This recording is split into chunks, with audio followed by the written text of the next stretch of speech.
je suis de retour avec une nouvelle vidéo dans la série Un ouvrage, un jour, un ouvrage, dans le cadre du mois de mai qui est le mois de l'héritage haïtien. Alors aujourd'hui j'ai décidé de vous présenter Fado de Katy Mars aux éditions Mercure de France. Ici c'est un ouvrage que j'ai acheté d'occasion, donc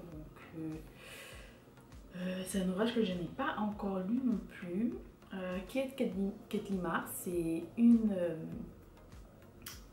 auteure haïtienne qui vit en Haïti. Elle a écrit Fado qui est son 3e roman. Elle a écrit Je suis vivant. Elle a écrit Langue du patriarche. Elle a écrit beaucoup de choses. Elle a été aussi, je crois, directrice du Centre Pen, si je ne me trompe pas, et il y a quelques années.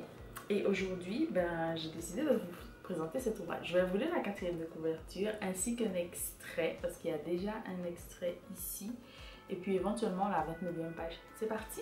Alors, après le départ de son mari, Anaïs s'invente une nouvelle identité, celle de la belle Frida qui se prostitue dans une maison close des bas-fonds de Port-au-Prince. Grâce à Frida, elle va se réapproprier son corps et séduire les hommes en devenant la chair et le sang de leurs plus secrets fantasmes. Mais surtout, elle va croire à nouveau en l'amour. Sensuel et mélancolique, ce roman est porté par le rythme du fado et offre le portrait d'une passion qui déconstruit les frontières de la raison et de la folie, de la vie et de la mort. Voilà, et l'extrait qu'il présente ici est celui-ci. Léo me mange dans les mains aujourd'hui, me donne tout ce que je lui demande.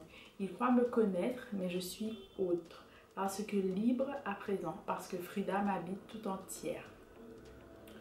Tu m'as défié, Léo, mais te voilà mon esclave plus que jamais, attaché à mon lit. Je ne t'embrasse toujours pas sur la bouche, mais je t'apprends un plaisir que tu n'as jamais connu. On ne se défait pas facilement de Frida la putain au pied maigre. Voilà. Et puis je vais vous donner quand même un aperçu de la 29e page. Donc c'est le début d'un chapitre qui se présente comme ceci. N'hésitez pas donc à me dire si vous avez déjà lu cet ouvrage Fado ou encore d'autres ouvrages de Katy Mars. Et sachez que c'est une auteure que j'aime vraiment beaucoup et que je pense qu'il devrait avoir plus de lecteurs, être présente dans plus de pays, peut-être être traduit davantage.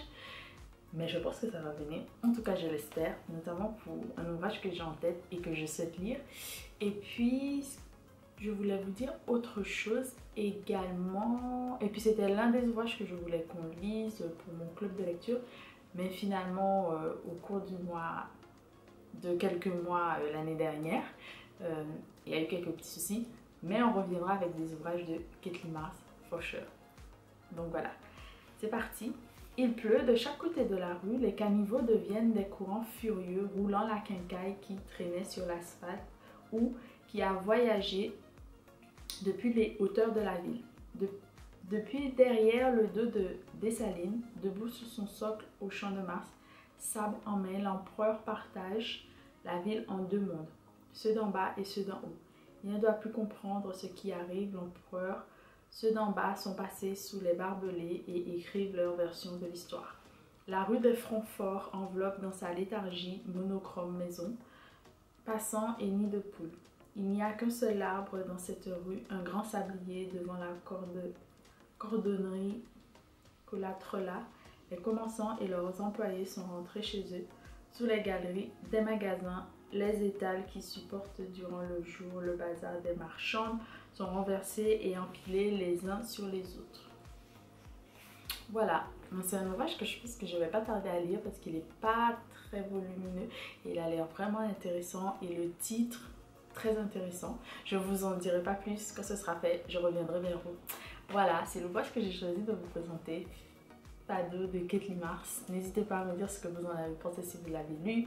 N'hésitez pas à me dire si vous avez lu autre chose de l'auteur. N'hésitez pas à vous abonner, à partager la vidéo. Et puis on se dit à très bientôt pour de nouvelles aventures ensemble. Bisous!